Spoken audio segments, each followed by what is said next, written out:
Okay, bismillahirrahmanirrahim. Assalamualaikum warahmatullahi wabarakatuh. Hai geng, bersama Cik Izzati lagi. So hari ni cikgu nak ajar termokimia, okay?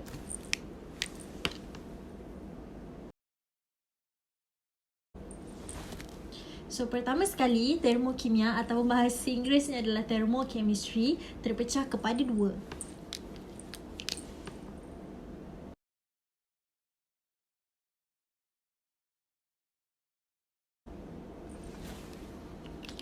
Okay, so sekarang ni terbahagi dua. Endotermik, exotermik. So geng genius, bila kata termo, maksudnya kita kena imagine termometer. Termometer ni berkenaan dengan suhu. So ada endo, ada dengan exo. So endo tu cikgu akan ingat enter. Enter tu maksudnya masuk. Masuk tu maksudnya serap. Absorb, serap.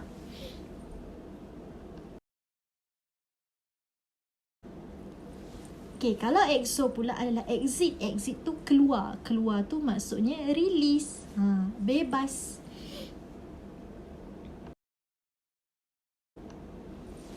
Cikgu, kita serap dengan bebas apa? Termik. Termik tu maksudnya haba.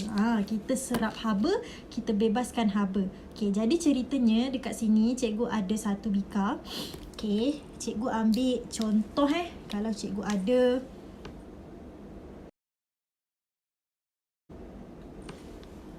okay, so geng genius, cikgu nak korang nampak A tambah B, A row C tambah dengan D. A dengan B ni adalah bahagian bahan yang mana cikgu tambahkan dua bahan ni keluar jadi hasil. So kawasan ni cikgu nak korang nampak dia sebagai sistem.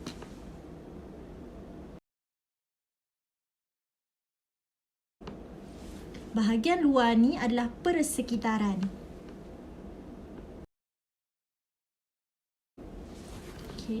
Kalau korang perhatikan dekat kawasan luar ni, persekitaran ni yang cikgu letak termometer.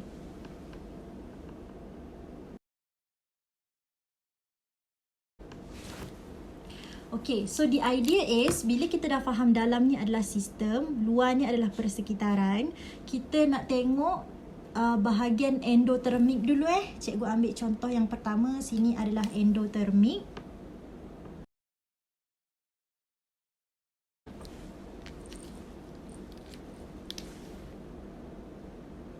So endo tadi adalah enter. Enter kan, enter tu maksudnya masuk, serap. Jadi nak katanya sistem ni ataupun A dengan B ni adalah bahan. Bahan ni dia akan serap haba daripada persekitaran. Jadi haba akan masuk. Oh cikgu, A dengan B ni, bahan ni dia kena serap haba baru dia keluar jadi hasil cikgu? Yes. Kalau dia tak serap, dia tak boleh jadi hasil. Okay, so dekat sini endotermik tu definisinya adalah apa? Tindak balas yang serap haba daripada persekitaran. Jadi cikgu tulis kat sini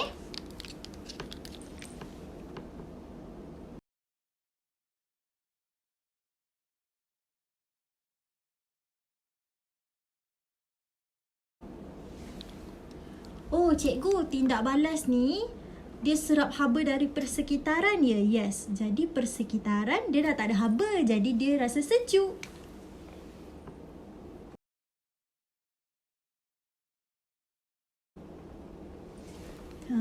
So bila dah rasa sejuk, kita nak tengok bahagian bacaan termometer pula. Cikgu, kawasan persekitaran ni yang saya letak termometer. Awal-awal termometer tu bacaannya daripada 30 degree Celsius dia turun jadi 20 degree Celsius. Maksudnya bacaan termometer akan berkurang.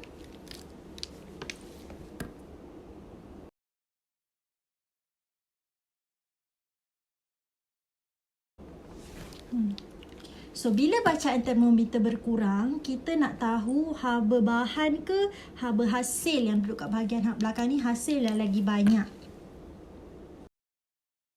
Haba bahan ke haba hasil lagi banyak Jadi cikgu tulis macam ni dulu.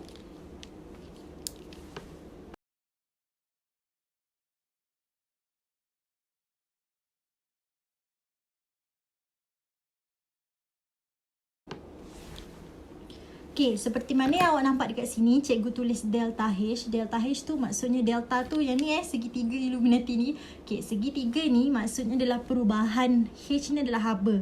Siapa perubahan haba yang kita nak tengok dalam cerita ni adalah haba bahan ke haba hasil. So, geng genius, cikgu keluarkan satu contoh nombor supaya awak faham. Contoh dalam kawasan sistem ni, bahan ni mula-mula dia ada 100 joule. Contoh. Okey, so daripada 100 joule bahan, bila dia dah serap lagi haba daripada persekitaran, bahagian hasil dia punya haba bertambah. So contoh cikgu letakkan 150 joule. Cikgu mula-mula 100. Bila dia dah serap haba daripada persekitaran, bahan ni jadi hasil bertambah haba dia 150. So bila bertambah, itulah kita nak cakap delta. Cikgu letakkan hasil duduk kat depan dulu Bila kata hasil, kat sini ada 150 contoh. Bila 150, awak tolakkan dengan haba bahan iaitu 100 kat depan. Secara logiknya, 150 tolak dengan 100 awak akan dapat nilai yang positif kan? So, positif tu yang cikgu nak tulis kat sini.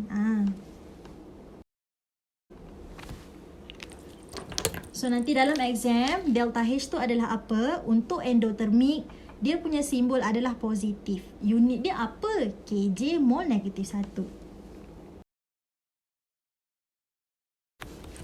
Macam tu. Okey? Dan cikgu nak cakap delta H ni, ini adalah bahagian yang cikgu nak menunjukkan nilai positif dengan negatif saja. Dari segi calculation untuk delta H, kita akan pergi selepas ini. Okey?